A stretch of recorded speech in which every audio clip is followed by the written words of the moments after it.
Hi, OneBestBR Videos. I'm Peter Loshak. This is the Into the Weekend with BetDSI show for January 29th. Of course, we have Super Bowl 50 coming up. We're going to do an initial call with Brent today, and then we'll do a follow-up call, a second call covering the Super Bowl next Friday. Brent, thanks so much for being with us. The first question, of course, I have to ask you about big line move on this game, right? A lot of times the Super Bowl lines don't move that much over the span of both weeks, and especially not in the first week. But this line opened 4 market wide. Early openers had it at 3.5. Now it's 5.5 or 6. That's a pretty big move. I mean, it takes a lot of money to move a Super Bowl spread that much, right?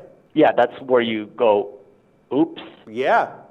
I mean, my first question is, was that a few key sharp accounts that pounded the hell out of Carolina, or was it just overwhelming public action that just collectively was big enough to move the line 2 points? What it is crazy because, my wager count right now is about 4-1 in favor of Carolina, which, for a Super Bowl is pretty big. I mean, it's like almost 5-1 in favor of Carolina, the number of actual wagers we've taken. Wow. So it's way one-sided. And the thing that really calls my attention so far is the amount of public money that's come in. And it's not just like, it's a lot of public money is on Carolina, but it's a lot of big money coming in on Carolina. Right. It's square public money, but it's a ton of Carolina money. And what's even, more surprising for your listeners is that I've got sharp money on Denver, and I've got a couple of list guys who are on Denver. They took Denver 4.5 minus 110.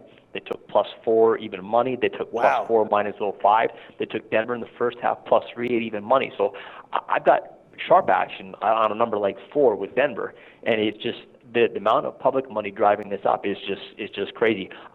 We were talking a couple of days ago. It was on, I guess, Wednesday. Well, literally a couple of days ago, a line was 5, and I was asked, what do you think is going to happen to this number? The sharps came in on Denver, so it's likely going to go down right now.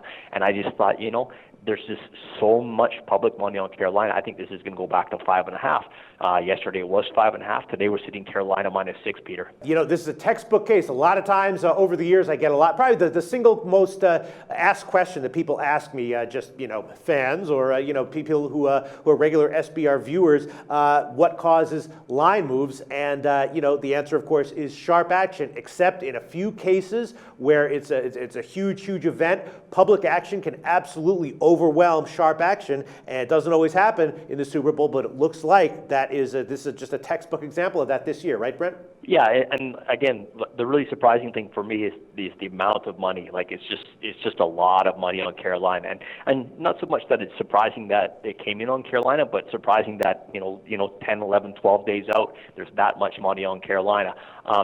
Talk about questions you get asked. I get asked, and maybe will come up with your viewers as well, is that, if the sharps like Denver at +4.5 and +4 even money, they must love them at +6. So, why aren't they betting, why aren't they backing on Denver? And, we're talking about sharp customers who can make a living at this, and they're looking at managing a bankroll. They have discipline, and they have the discipline, and they're looking at, look, I have, my bankroll, my budget is I'm going to play, just throw out a number, say I'm going to play $25,000 on a game. They get their 25 at that +4.5 or whatever it is. Doesn't matter what happens to the number. Now, they played their limit bet. That's what they're not going to go, over their head just because they're getting a better price. They think this is the right number, this is the right bet, they make that bet. So, people say, well, hey, you said the sharp money was at +4.5 and +4 even money. How come the line's still 6? And that's your reason. These guys have discipline. All right. So my next question for you is, if there was going to be, substantial public action coming in on Denver, I'm assuming it would already have come in. I mean, do you expect to, over the next week between now and let's say our next call on Friday, to see a decent amount of action come in the other way on Denver from the public or from anyone else? Like I said, we talked a couple of days ago, and I thought this number would get up to 6. I was kind of like, people were surprised for me to say that, but I thought it was going to get to 6. And again, I think the public money is going to keep coming in on Carolina. Mm-hmm. If anything, I would expect some sharp money back on Denver. I mean, like I said, I've got a couple of guys who are on the list. Now the list is, like 8 to 12 people long, depending on what we're looking at. So there's still an opportunity for other sharp guys to come back in on Denver. And, I would have thought that, as soon as the line touched 6, they would be jumping in on that. But again, they might just want to see where, how high this number is going to go, and maybe they like the game at 4.5 like these other guys, and they're sitting at 6, and they say, well, if it goes back down to 5.5, I'm still happy getting that price. So I think it's going to continue the way it is in terms of the public betting Carolina and the sharp guys hopefully coming back in on Denver. I don't see the line moving a whole lot more than 6. I mean, if I had to throw juice on it, maybe I would, but as of right now, I think we're going to have a decision in that we're going to need Denver, but it's not going to be, you book this game just like you would any other game, and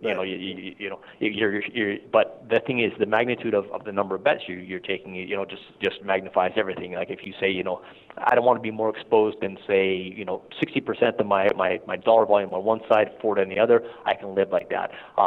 Regular season, maybe you might go a little bit higher than that, but a game like this, you kind of want to be a little tighter just because that 60%, that 40%, that difference is a lot bigger in terms of the actual dollar volume. So then it sounds to me like your risk of getting middled is not quite as bad as I thought, because the public action came in and drove it up, but the sharp action didn't come in at 6. The sharp action came in, you're telling us, at like 4 and 4.5. So that means that if it happens to land on 4 or 5, it's not going to be as disastrous as it would be if all the sharp action had come in on Denver at 5.5 or 6, right?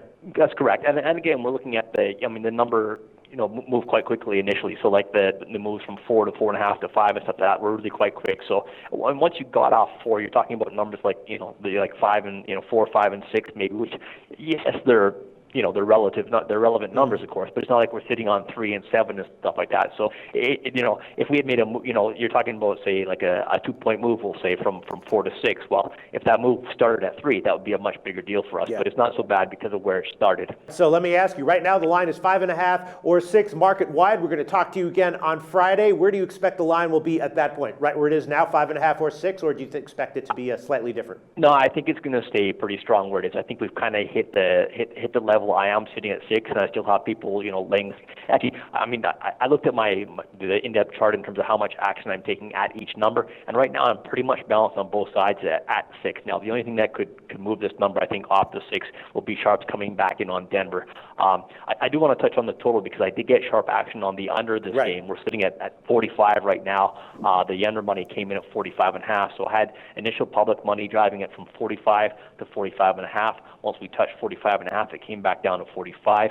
Again, public money all on the over 45. We went back to 45.5. I got sharp money under 45.5 again. So this number in terms of both the side and total seem like, they're the right numbers. Yeah, I was going to ask you about the total. Again, the early line, as you said, 45.5, then it went down to 45 market wide. So my notes here are that had to have been sharp action on the under, which is correct. And then my other note is that the public will for sure be on the over, which you said is the case. And my question is, do you think we'll see the same thing with the total that we've seen with the spread, where the public just overwhelms sharp action and actually drives the total up? I mean, on Friday when we have our next call, do you think that the total will be 45.5 or 46 market wide at that point? I don't think so. I think it's going to between 44.5 and 45.5. I don't think it's going to go anywhere. It's pretty much indicated. The sharps have indicated that under 45.5 is to their liking, and the public is. Whether the number was 45.5 or 45, they're betting the over. So it's not like they didn't care much about that half point, but it means something to the sharps, and they did go under the 45.5.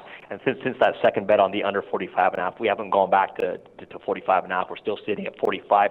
My actual number of wagers I've taken on the over is about 3-1 in favor of the over, so no surprise there. And then I just want to quickly ask you about teasers. I'm assuming that you take a lot of action on teasers. People teasing the side and the total. Is that correct? And if so, how bad is that for you if all 4 of the teaser sides wind up cashing? Well, it would be bad, not a disaster for us as well. It all depends on, where we end up in terms of the side and total and stuff like that, because we can kind of wash out some of that in the end, and people will be teasing, maybe someone doesn't love the total, but they're going to tease the side with a basketball game, whatever. So they're going to mix and match sports as well with the teasers. So the ideal situation for us would obviously be a blowout like we had last weekend with Carolina and Arizona. When they, that the fact that they won wasn't great for us. The fact that they crushed the spread was really good for us. All right, Brent, thanks so much for all your information as always, and we will catch up again with you next Friday to get updated information on all of this, and we'll also talk about props in our show next week. Thanks so much, Brent.